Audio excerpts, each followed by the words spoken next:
ಜೀವನದಲ್ಲಿ ಯಾವಾಗಾದ್ರೂ ಕಷ್ಟ ಬಂತು ಅಂದಾಗ ರಾಘವೇಂದ್ರ ಸ್ವಾಮಿಗಳ ಬಗ್ಗೆ ಒಂದ್ ಸ್ವಲ್ಪ ಓದಿ ತಿಳ್ಕೊಳ್ಳಿ. ರಾಘವೇಂದ್ರ ಸ್ವಾಮಿಗಳಿಗಿಂತ ಹೆಚ್ಚು ಕಷ್ಟ ಬಹುಶಃ ಯಾರಿಗೂ ಕೂಡ ಬರ್ಲಿಕ್ಕಿಲ್ಲ. ರಾಘವೇಂದ್ರ ಸ್ವಾಮಿಗಳ ಮನೆಯ ಪರಿಸ್ಥಿತಿ ಹೇಗಿತ್ತು ಅಂದ್ರೆ, ಅವ್ರ ಮನೆಯಲ್ಲಿ ಒಂದು ಲೋಟ ಇತ್ತಂತೆ, ಒಂದೇ ಒಂದು ಜೊತೆ ಬಟ್ಟೆ ಇತ್ತಂತೆ. ಆದ್ರೆ ಆ ಲೋಟಕ್ಕೆ ತಳನೇ ಇರ್ಲಿಲ್ವಂತೆ.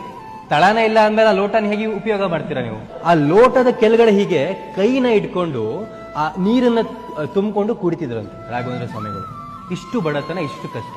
ಅವರ ಮನೆಯಲ್ಲಿ ದೀಪಕ್ಕೆ ಎಣ್ಣೆ ಹಾಕುವಷ್ಟು ಕೂಡ ಅವ್ರ ಹತ್ರ ದುಡ್ಡಿರ್ಲಿಲ್ಲ. ಸೊ ರಾಘವೇಂದ್ರ ಸ್ವಾಮಿಗಳು ಏನ್ ಮಾಡ್ತಿದ್ರಂತೆ, ರಾತ್ರಿ ಹೊತ್ತು ಆ ದೀಪ ಇನ್ನೇನು ಆರ್ತಿದೆ ಅಂದಾಗ ಒಂದಷ್ಟು ಒಣಗಿರೋ ಎಲೆಗಳನ್ನ ತಂದು ಇಟ್ಕೊಂತಿದ್ರಂತೆ. ಸೊ ಅದರಿಂದ ಒಂದ್ ಎಲೆನ ಹಚ್ಕೊಳ್ಳೋದು, ಅಷ್ಟು ಶ್ಲೋಕಗಳನ್ನ ಹಿಂಗೆ ಇಟ್ಕೊಂಡು ಓದ್ಕೊಳ್ಳೋದು. ಅದಾದ್ಮೇಲೆ ಆ ಎಲೆ ಇನ್ನೇನು ಸುಟ್ಟೋಯ್ತು ಅನ್ನೋಷ್ಟರಲ್ಲಿ ಇನ್ನೊಂದ್ ಒಣಗಿರೋ ಎಲೆ ಎತ್ಕೊಳ್ಳೋದು, ಅದಕ್ಕೆ ಬೆಂಕಿ ಹಚ್ಕೊಳ್ಳೋದು, ಆ ದೀಪದಲ್ಲಿ ಒಂದಷ್ಟು ಹೊತ್ತು ಓದೋದು. ಹೀಗೆ ಮಾಡ್ತಾ ಮಾಡ್ತಾ ರಾತ್ರಿ ಇಡೀ ಓದ್ತಿದ್ರಂತೆ. ಅಷ್ಟೆಲ್ಲ ಕಷ್ಟಗಳು ಬಂದಾಗ ರಾಘವೇಂದ್ರ ಸ್ವಾಮಿಗಳು ನಮಗೆ ಯಾಕೆ ಇಷ್ಟು ಕಷ್ಟ ಬರ್ತಿದೆ ಅಂತ ಅವ್ರು ಯಾವಾಗ್ಲೂ ಯೋಚನೆ ಮಾಡೋದಿಲ್ಲ. ಎಲ್ಲವನ್ನು ಕೂಡ ನಗ್ನಗ್ತಾ ಎದುರಿಸ್ತಾರೆ. ಇವತ್ತಿನ